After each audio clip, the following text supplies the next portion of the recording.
오늘 이 시간 하나님께서 우리에게 주시는 말씀은 신약 마태복음 16장 21절에서부터 28절까지의 말씀입니다. 제가 공독할 때에 살아계신 하나님 아버지 음성을 다 들으실 수 있기를 소원합니다.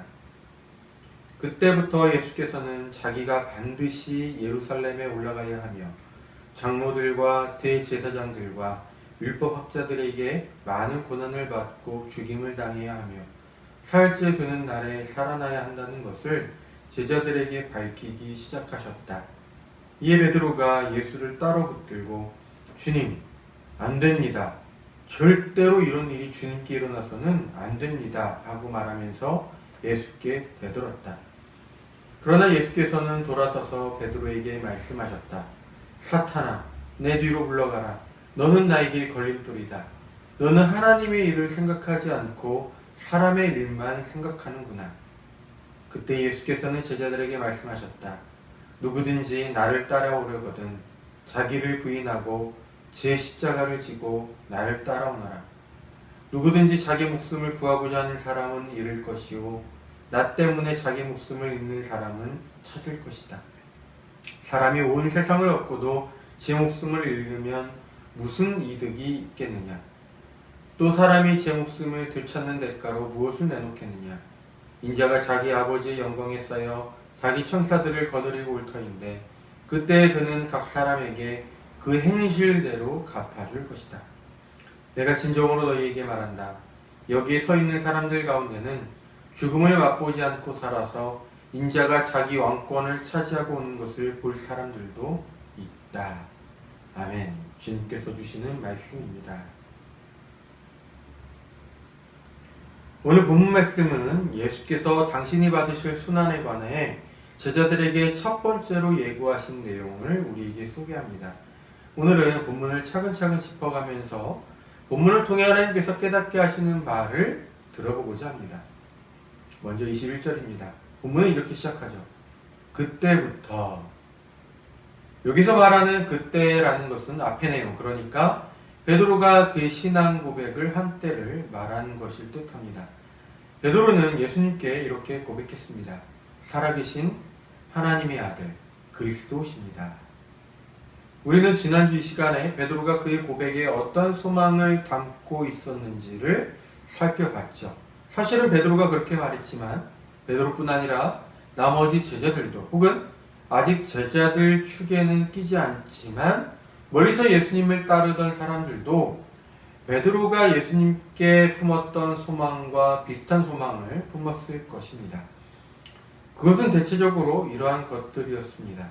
예수님은 이 사악한 로마 정권과 거기에 기생하는 정치적, 종교적 지도자들 그리고 기득권들을 박살내고 새로운 왕이 되셔서 하나님의 정의를 다시 세우고 무너진 예배를 회복시키실 것이다.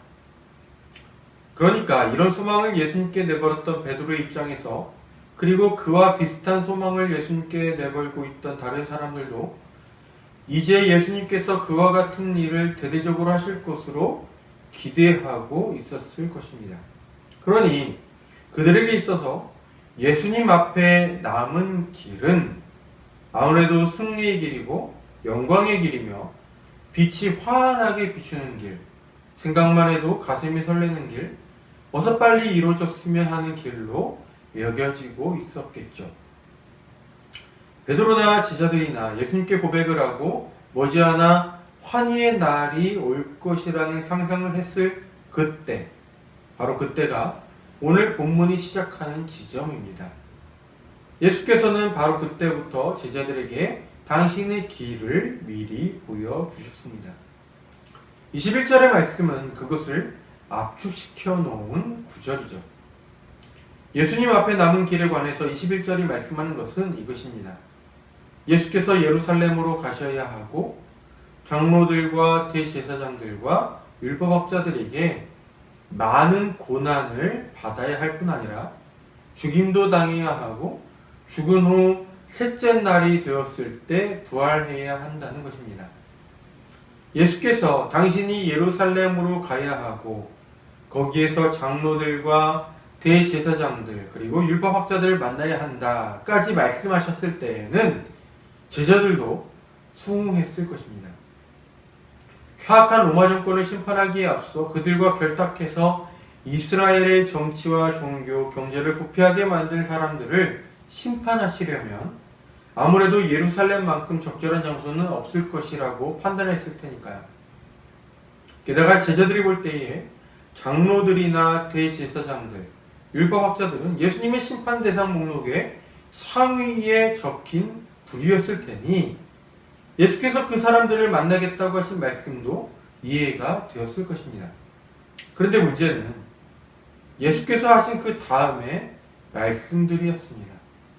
그게 문제가 되는 것은 제자들이 예수님께 기대한 소망을 성취하기 위한 예정 표에는 없는, 오히려 더 멀어지는 것이었기 때문입니다.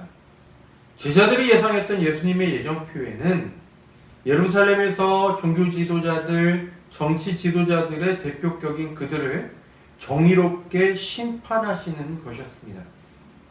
하지만 예수께서 가지고 계신 예정표에는 그들로부터 많은 고난을 받고 급기야 죽임을 당하는 것이었습니다. 제자들은 예수님의 앞날이 핑크빛이고 영광스럽고 승리의 천사가 있을 것이라고 기대했지만 예수께서 제자들에게 밝히신 예정표는 아무라기 짝이 없죠. 나중에 뒤로 가서 보면 알게 되겠지만 제자들은 예수께서 혁명을 성공하신 이후에 자기들도 그 예수님을 뒤따른 공로로 한 자리씩은 차지하게 될 줄을 알았습니다. 그런데 그런 기대와 꿈을 내걸었던 예수님께서 고난을 당하고 죽어버리신다고 하니 제자들이 아니 놀랄 수 없었겠지요. 그래서 제자들 가운데 베드로가 예수님께 대해 대들었던 것입니다. 22절은 베드로가 예수님께 대들면서 뱉었던 말을 들려줍니다. 베드로는 이렇게 말했습니다. 주님, 안 됩니다. 절대로 이런 일이 주님께 일어나서는 안 됩니다. 예수님께서 밝히신 그분의 예정표가 제자들에게 얼마나 충격적으로 다가왔으면 제자인 베드로가 스승인 예수님께 대들 수 있었는지를 우리는 생각해 볼 수 있죠. 베드로는 예수님의 말씀을 부정합니다. 인정할 수가 없죠. 예수님을 로마의 압제에서 해방시켜줄 민족의 구원자, 제2의 다윗 왕국을 건설하실 왕으로 생각하고 그렇게 기대를 걸고 여기까지 따라왔는데 당연히 예수님의 말씀을 받아들일 수 없었을 것입니다. 베드로를 비롯한 제자들의 입장에서는 예수께서 밝히신 예정표대로 절대로 되어서는 안 되는 것이었습니다. 그것을 인정한다는 것은 이스라엘이 여전히 로마의 압제 아래에 있어야 한다는 것이고 부패한 지도자들 아래에서 민중들이 계속 고통을 받아야 한다는 것이고 한 자리 얻게 될 것이라던 제자들의 기대도 안개처럼 사라져 버린다는 것일 테니까요. 그러자 대드는 베드로를 예수께서 꾸짖으셨습니다. 22절은 예수께서 그때 하신 말씀을 우리에게 소개합니다.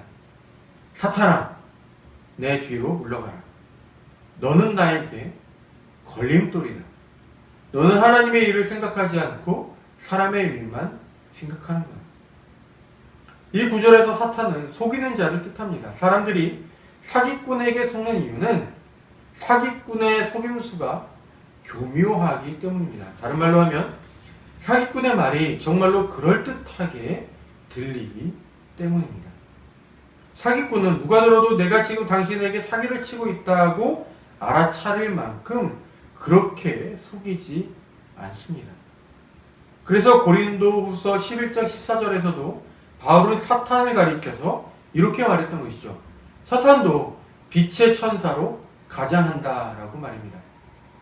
베드로가 예수께 내걸었던 소망이나 기대가 무엇인지 당시 제자들이 그리고 당시 예수님을 따랐던 사람들이 예수께 내걸었던 기대가 무엇인지 예수께서 모르셨을 리가 없습니다. 예수님도 당시 이스라엘이 로마의 압제 아래에서 겪는 일들, 부패한 지도자들의 횡포와 만행, 사회의 혼란들을 경험하셨고 보셨고 들으셨을 테니까요. 그러니 메시아로서 그 모든 일을 바로잡는 일의 긴급함과 그 중요성을 모르셨을 리가 없습니다.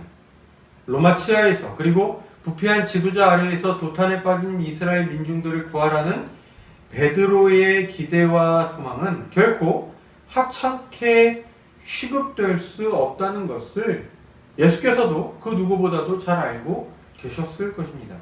그러니 메시아로서 그런 일을 먼저 이루시고 그 다음에 하나님께서 예수님께 기대하시는 바를 이루시는 것도 괜찮지 않을까 하는 생각도 얼마든지 할 수 있었겠죠. 분명 이것은 일리가 있는 생각이고 누구나 박수 칠 만한 생각일 것입니다. 사실 사탄은 이전에도 예수님을 속이려고 시도한 바가 있었습니다. 예수께서 광야에서 금식하실 때에 예수께 찾아와서 이렇게 유혹했죠. 내가 세상을 다스리고 있으니 나에게 절을 하면 이 세상을 다스릴 권세를 너에게 주겠다라고 말합니다. 세상 돌아가는 것을 보면 사탄이 세상 권세를 준 것처럼 볼 수 있었습니다. 그러니 세상 다스릴 권세를 주겠다고 하는 사탄의 그 말이 그럴듯하게 들릴 수 있었죠. 하지만 그때도 예수님은 이 사탄의 속임수를 간파하시고 그를 꾸짖어 돌려보내셨습니다. 그리고 이번에도 예수님은 교묘한 말로 예수님의 판단을 흐리게 하려는 사탄의 간교를 간파하셨죠. 예수님은 베드로가 사탄의 꾀에 빠져서 예수님도 무너뜨리려고 한다는 것을 아셨습니다. 그래서 그런 베드로를 꾸짖으셨습니다. 그런데 방금 전에는 베드로를 향해서 반석이라고 말씀하셨던 예수님께서 이번에는 베드로가 걸림돌이라고 말씀하십니다. 그렇게 말씀하신 이유가 있습니다.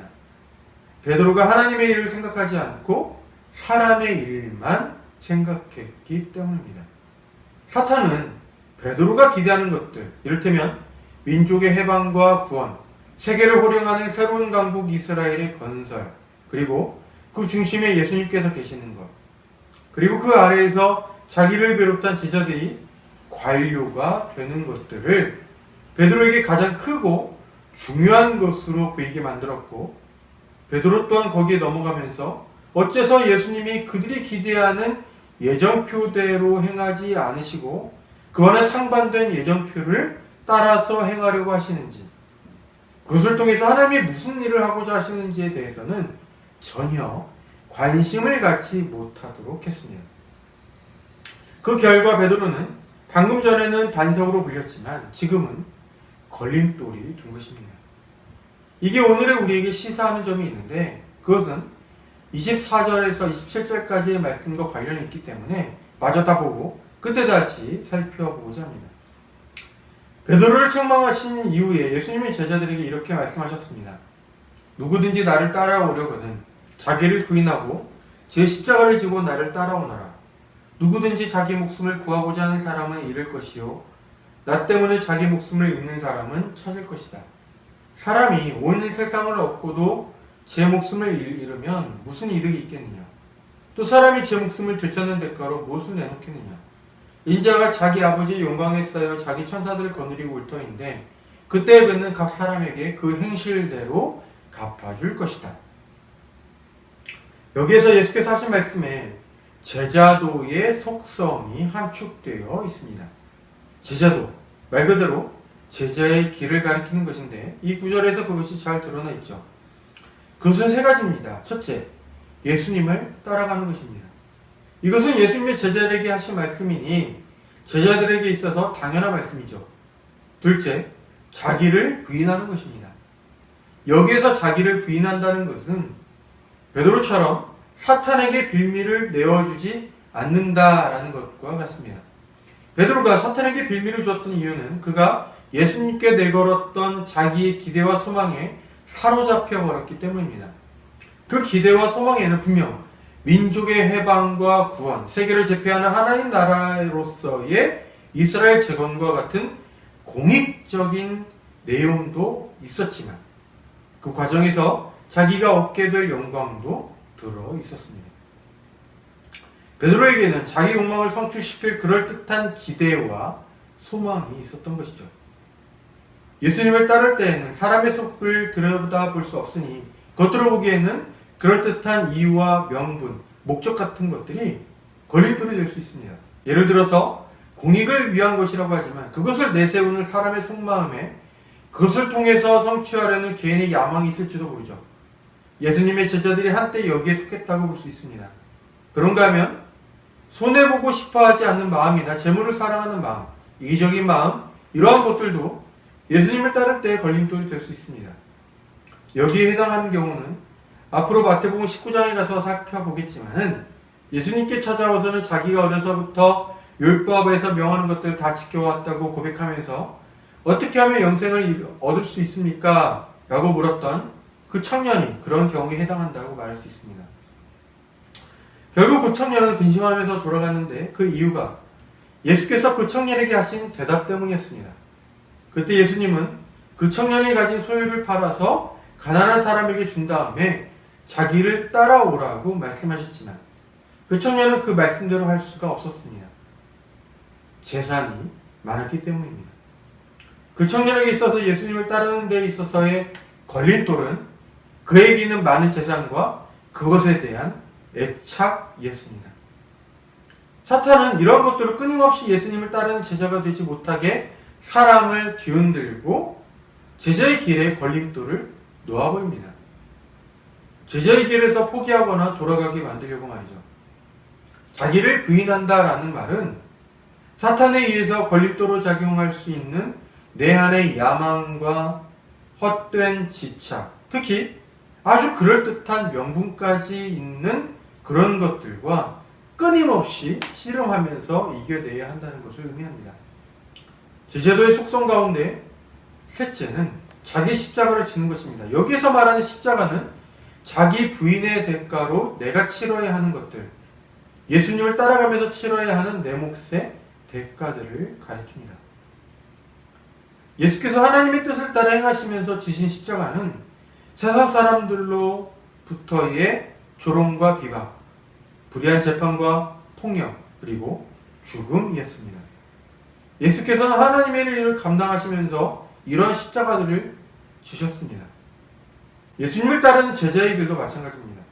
제자의 길을 가다 보면 세상 사람들로부터 꽉 막힌 사람이라는 핀잔을 받은 만큼 원칙에 충실하고 정직하게 살기도 하고 부패의 고리를 끌어내기 위해 공익제보를 했지만 그 대가로 사람들의 따돌림과 생계의 위협에 시달리게 될 수도 있습니다.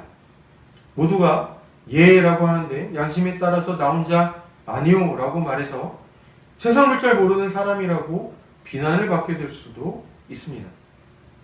이러한 것들이 각자가 각자의 삶의 터전에서 제자로서의 삶을 살면서 기피하지 않고 짊어져야 하는 자기의 십자가다라고 말할 수 있습니다. 이렇게 보면 제자의 길이라는 것이 이 세상에서는 잃을 것이 참 많은 삶처럼 보입니다. 예수님의 삶을 보면 이타적인 삶이었으니 이기적인 방식으로 작동하는 또 이기적인 방식으로 성공하는 사회에서 보면 예수님의 삶은 실패자의 삶처럼 보이죠. 하지만 예수님의 말씀을 들어보면 이 제자의 길을 가는 것이 곧 성공하는 길인 것으로 여겨집니다. 그것이 생명을 얻는 것이기 때문입니다. 예수님의 말씀을 보면 모든 사람이 한번 태어나고 죽게 되는 세계가 있고 마침내 다가와서 이 삶의 내용을 토대로 심판받은 이후에 영원히 지속되는 세계가 있다는 것을 우리가 알게 됩니다. 그리고 제자의 길은 주님께서 다시 오셔서 이 유한한 세계에서의 우리가 살았던 삶을 판단하실 때에 우리가 영원의 생명을 받아 우리의 삶을 살도록 하는 근거가 됩니다. 이것이 나 때문에 자기 목숨을 잃는 사람을 찾을 것이라는 말씀과 인자가 오실 때에 각 사람에게 그 행실대로 갚아줄 것이라는 말씀의 뜻인 것이죠. 오늘 본문은 예수님의 길이 어떤 길이었는지, 그래서 제자의 길은 어떤 길인지를 우리에게 다시금 짚어볼 수 있도록 도와주지만 오늘 본문을 통해서 우리가 반성해 볼 만한 지점이 있다면 어째서 반석이라고 불렸던 베드로가 걸림돌로 불렸는가이지 않나 싶습니다. 앞에서도 언급했지만 저는 오늘 본문이 오늘 우리에게 주는 시사점이 바로 여기에 있다고 생각합니다. 방금 전까지만 해도 반석으로 불렸던 베드로가 여기에서는 걸림돌로 불리게 된 것은 그가 하나님의 일을 생각하지 못하고 사람의 일만 생각했기 때문입니다. 베드로 같은 사람도 예수께서 하나님의 일을 감당하시는 데에 걸림돌이 되기도 했습니다. 교회 안에서 신앙 좋아 보이고 성령 충만한 사람처럼 보이더라도 정작 예수님의 길이 어떤 길인지를 모르고 그저 자기가 생각하는 길이 하나님의 길이고 제자의 길이라고 생각하는 사람은 반석이 아니라 오히려 하나님의 일을 막아서는 걸림돌과 같은 사람이 될 수 있습니다. 베드로도 자기가 생각하는 일이 곧 예수님께서 성취하시려는 하나님의 일이다라고 여겼습니다. 예수님이 이스라엘 민족의 해방자가 되시는 것이 곧 예수께서 하셔야 하는 하나님의 일로 이해했던 것이죠. 그리고 그 과정에서 자기 야망도 성취하려고 했습니다. 베드로는 예수께서 가지고 계신 예정표가 어째서 내가 가진 예정표와 다른 것인지 깊이 생각해 보려고 하지도 않았습니다. 그저 예수께서 이스라엘의 정치적인 해방자, 구원자가 되시는 것이 하나님의 일을 이루는 것으로 생각했을 뿐입니다. 바로 그 생각이, 그리고 어째서 예수님이 자신과 다른 예정표를 가지고 계시는지를 깊이 생각해 보지 않은 그 태만이 그로 하여금 도리어 하나님의 일을 가로막는 걸림돌이 되게 하였습니다. 오늘날 하나님의 일이랍시고 이렇게 하면 교회를 지키고 복음을 소화하는 것이라면서 정치적인 발언과 행동을 서슴지 않는 사람들이 있습니다. 만일 우리도 그 일 가운데 있다면 지금 멈춰서서 공부하고 생각해 봐야 합니다. 무엇이 하나님의 일인지, 예수께서 가지고 계신 예정표가 무엇을 가리키는 것인지를 말입니다. 공부했으면 반성해야 합니다. 내가 도리어 하나님의 일을 막아서는 걸림돌이 된 것은 아닌지를 말이죠. 우리는 교훈을 되새겨야 합니다. 베드로가 하나님의 일이라고 생각하며 예수께 대들며 했던 말이 예수께서 하시고자 하는 하나님의 일과 오히려 정반대의 것이었다는 것을 말이죠. 제자의 길이 예수님을 따르면서 자기를 부인하고 자기의 십자가를 지는 것이듯이 그런 제자로 살고파서 이룬 교회라는 공동체도 역시 예수님을 따르며 교회 자신을 부인하고 교회의 십자가를 짊어져야 하는 것이겠죠. 부디 오늘날 한국 사회로부터 비상식적이고 비윤리적이고 이 사회에 해악을 끼친다는 비판을 받고 있는 교회가 반성하고 예수님을 따라가는 제자들의 공동체라는 본래의 자리를 회복할 수 있게 되기를 빕니다. 기도하겠습니다. 하나님 아버지, 화려한 길, 왕관을 쓰는 길, 통쾌하게 복수하는 길, 그렇게 승리하는 길은 제자들이 주님께 기대한 하나님의 일이었습니다. 하지만 주님께서 갖고 계신 예정표에는 오히려 사라지는 길, 지워지는 길이 하나님의 일이었습니다. 베드로는 자기가 생각한 길로 주님께서 궤도를 수정하셔야 한다고 생각했고 그렇게 해서 주님께 대들었습니다. 주님, 저희가 이렇게 하는 것이 하나님의 일이다 라고 생각해서 행한 일이 도리어 하나님 나라의 걸림돌이 될 수도 있음을 경계하게 하여 주십시오. 항상 주님의 길이 어떤 길이었는지 그 길을 통해 이루어 가신 하나님의 일이 무엇이었는지를 배우고 생각하는 일에 부지런하게 하시고 저희도 주님을 따라서 제자의 길에서 벗어나지 않도록 붙잡아 주십시오. 주님을 따르며 자기를 부인하고 저희가 져야 하는 십자가를 회피하지 않도록 하나님 나라와 영원한 생명의 소망이 저희 안에 언제나 생생하도록 인도하여 주십시오. 언제나 어디에서나 성령을 통하여 저희 곁에 또 저희 안에 계시며 저희와 함께 하시는 예수님의 이름으로 기도드립니다. 아멘.